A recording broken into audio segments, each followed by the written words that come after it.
Hey and welcome to Neverwinter with Aragon. So in this video I wanted to cover gear progression for healers in module 29. I've done the exact same already for damage dealers and tanks, so you can watch those if you haven't already if you're interested. But this guide will begin when you've just hit level 20, what kind of gear to work towards getting, and then we have a few progression steps to go through until you ultimately can get some of the best stuff. You can see right here, that's the entire table, and we'll go over exactly where to get each of those pieces. There'll be timestamps on the playbar below, and we'll begin with our head slot. Here I recommend just getting the Lothian headpiece. You're simply going to obtain it at your seals vendor. Make sure you're taking the one that has a boost to your healing stats. Like this one up here is focused more for tanks. If you're not aware, healing stats encompasses power, crit strike, crit severity, and outgoing healing, with lastly forte. So you're generally picking gear that focuses on giving you those. If you're not aware, these seals will just come from your random queues here doing the trial queue and the advanced dungeon queue. After you hit level 20, you should be able to hit like 30,000 item level pretty quickly. But as an upgrade from there, you can get the Delzoon Coif. You can take advantage right now that we have the grace period for Mountain of Flame with module 29. You can start the campaign regardless of your item level. You'll go there with the quest from Sergeant Knox, Mount Hotnow Rumblings, and you can then farm currency, and you can see right here you'll be able to get the Delzoon Coif, and this can be a decent boost to your outgoing healing and forte. Just be aware of the Astral Diamond cost, and potentially if you have friends in high places you can skip to already getting better options like the Astral Raider's Crown. This will require you to get to the campaign Light of Zaraxis, so yes, you'll have to work towards getting your item level this high. And once you go and unlock the Moon Dancer, you will be able to access the NPCs just at the bottom of the ship here. That will allow you to purchase those gear pieces. And right here, get that Astral Raider's Crown. I believe it'll have a slightly different name for warlocks and bards, but it's there and gives you that outgoing healing boost. Just be aware of the currency here. You will have to do those invasions to farm like the buzz jewels, and you can also just get the headpiece to drop randomly for you from like a chest without even needing to pay any of these astral diamonds if you do enough farming. But from there, once you hit end game, I would recommend trying to get like the Depth Forge helmet or the Dark Maiden's helmet. The Depth Forged ones are from the Lair of the Mad Dragon. You can get the Master one, which is the Enchanted. That will give you like 5% outgoing healing and 5% power when in long boss fights. And then you could get just the advanced one, 4%, which will be a lot more accessible because, again, from the advanced version of the Lair of the Mad Dragon dungeon. Other than that, getting the Dark Maiden's headpiece can be very useful. You'll get it here on Legendary, but you have to do your Master Temple of the Spider to get this currency. And then you'll need to even do more Master Temple of the Spider to upgrade it to that mythic quality here. And that gives you a significant boost to regeneration and can be very viable on your endgame builds right now. It will depend if you need the regen or you need the stats, which headpiece you're using. After that, we go to armor pieces.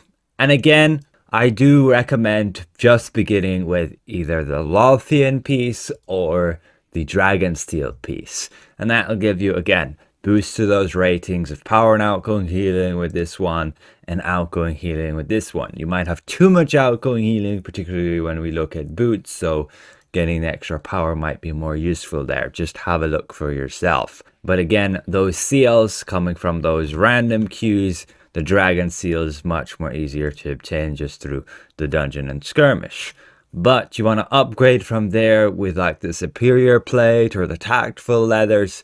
Here you will need to go ahead and do like the Dragon Slayer campaign, doing your dragon hunts, and you'll purchase those pieces here.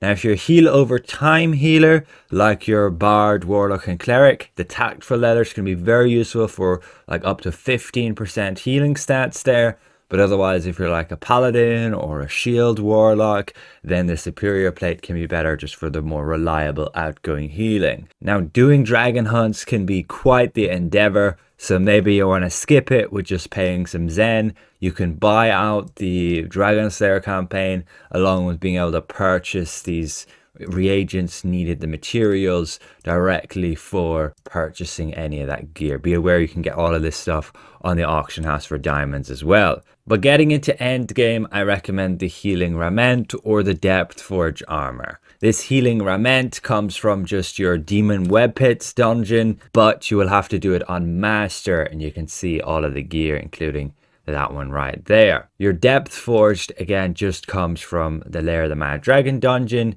You have the Enchanted one giving the crit strike and crit severity, a little bit more item level than the Advanced one right here. But again, I only recommend this effect on like heal over time healers. Paladins are definitely better off with this one. But from there, we're going to our arms. And again, I will just begin with the Seals of the Dragon arms, and that's just going to give some defense. You really don't have good arms starting out, but you can jump straight to the Astral Raiders if you can, or the Serene Mitts. Those Astral Raiders are super good in scaled content, which is the majority of what content you'll be running when you start out, as it'll basically give you a bunch of base damage boosts, which does affect your healing. But if the content you're running is not scaled, so like master content or just in the zones, then your Serene Mitts can be a bit better with that power boost when you heal people. And going into end game, I recommend like the Depth Forge, Star Forge, or the Ultraviolet. These will all give you a boost to your maximum heal resource.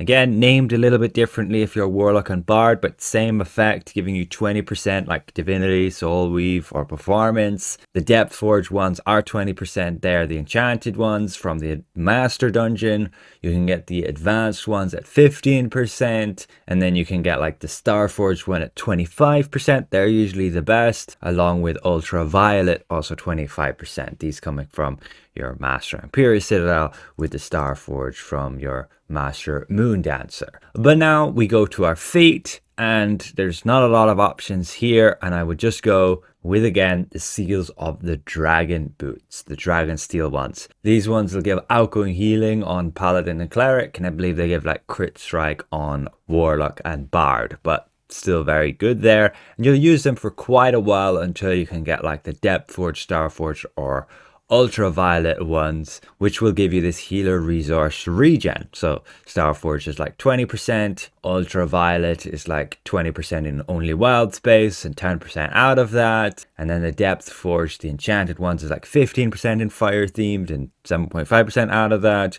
with the legendary ones being 6% and then 12%. But that's pretty much what you use on endgame for those boots. Then we go to weapons, and I'll just begin with the encased magma ones. So again, with the campaign Mountain of Flame, you got that grace period, so go here at the beginning, make sure you get that progress every week, and you'll be able to get your hands in no time on these magma weapons. Very good, beginning with booster power and outgoing healing, but you will eventually want to work towards like the Xeraxian one and the Void Touched ones. They come from the dungeon, the Imperial Citadel. Xeraxian are from Advanced, and Void Touch are from Master. Both got that super good bonus. Void Touch are just a teeny bit better with more stats and more item level. After that, we go to our neck waist set. So I would start out with the Tiamat set. You can just get it from the auction house here. Get that Tiamat sash and the Amulet of Tiamat's Demise, and then of course the artifact, Tiamat's Orb of Majesty. And when you have all pieces slotted, you gain 5% outgoing healing. Very good. However, if you're not in scaled content going into like Master, then maybe you want something with more item level, and you could just simply go with the Magma set here. It's not great, but the item level is worth it. And after that, get into the Moon Dancer trial and get the Detector set. This has the ability to give you 7% Forte and 7% overall outgoing healing. Make sure to just get the ones with the favorable ability scores, like 6 Wisdom and 3 Dexterity and 3 Charisma. And again, you'll need the 3 pieces to create that set. And that's pretty much the best set right now for healers who want to maximize their healing output. There's other support sets you can use like Vistani, Marlith, Apocalypse, and that just supports the team's damage, but is not going to help you with healing them. Moving to the rings, get first of all like the Smoldering Hoop. So once again, make sure you're in your Mountain of Flame here, in your Mount Hoth now, and you should be able to do your heroic encounters getting your hands on these epic rings. Make sure to get that Smoldering Hoop with that power boost, and after that you can upgrade it to like a restoration ring. They can get pretty expensive, but can be well worth it, particularly when working towards endgame. That 5% outgoing healing boost along with the useful ratings. But moving on to endgame, there's like the Band of Dominance, Band of Zaraxis, Lothian Aberrants, Red Dwarf Ring, which are all pretty useful. You can see the brilliant Band of Zaraxis here with the outgoing healing, the Red Dwarf Ring with the power, both of these coming from your Imperial Citadel Master Dungeon, and then you can see your Lothian Aberrants here with the crit severity boost from your Master's Eminence Reliquary, and then your Band of Dominance here from your Master Moondancer Trial. All very useful rings for endgame healers that they generally use 1 or 2 of those. But moving on to our second ring, make sure again to have like a Smoldering Halo ring, decent amount of item level with some useful crit severity. But you'll want to upgrade to like the Soothsayer's Ring of Absolution, just coming from Dragon Hunts here. Again, you'll have to farm them a bit, and you can obtain it right there with the Forte and the Crit Strike boost. You can upgrade that, or you can even skip the Soothsayer Ring of Absolution, going to the Illustra's Obligation. This will come from your Master Temple of the Spider Dungeon, but you can also just do your Demon Web Pits campaign and choose it from the choice pack here. But going into endgame, you may very well likely use the Opal Abyssal Loop Ring or the Lothian Dominance Ring, or one of those other rings that we mentioned earlier. Opal Abyssal Loop is from your Master Demon Web Pits, with Lothian Dominance from Master's Eminence Reliquary. Now we go to our shirt slot, so just get that Tainted Shirt of the Dragon Cult. You'll be able to go to your Dragonbone Veil. You can farm the mini bosses like I show in this map, and you can see them all here. Make sure to get that Tainted Shirt of the Dragon Cult. You can also just buy it from the auction house for super cheap. But moving into endgame, the Vivid Flare Fiber Shirt can be best. A bit more item level, and also has then the outgoing healing boost, and that just comes from your Master or Advanced Moondancer Trial. Finally, we go to trousers, and I'd begin with the Covert Brace Assault breeches. You'll very simply buy them here with Seals of the Spider God, and then I would upgrade to like the Ember Stitched pants. These ones giving that crit strike boost, and they come from your Master Lair the Mad Dragon dungeon. You can of course get the legendary variants from the Advanced Lair the Mad Dragon dungeon, just with a tiny bit less crit strike. And overall, that is the entirety of my progression gear list for healers for Module 29. Things will change a little bit moving into future modules, especially when the grace period is over and you can no longer say get the encased magma weapons or the smoldering rings this early on. Right now you can hit level 20, you can go directly to that zone and you can already farm those. Yes, you might have a little bit more challenging time to kill the enemies, but you are getting scaled up and you can have other players help you out there. It should be very doable. Just be aware again, do check out for optimization for endgame, certain endgame builds, like I posted a few weeks ago here for the Paladin Oathkeeper. You can see exactly what setup of those endgame gear pieces we are using. Overall, I hope this helps to go step by step what gear pieces to obtain. You should be very readily able to obtain like the next level of gear pieces using the previous level. Particularly on a healer where min-maxing is not actually that important. Just so long as you have actually useful stuff, you'll usually be fine if you're not like min-maxing and getting 90% in all your heal stats. So once again, thank you for watching. A special thank you to all the channel members for your extra support. If this video was somewhat helpful, consider leaving the video a like. If you're new around here, consider subscribing. and we'll see you guys around. Goodbye for now.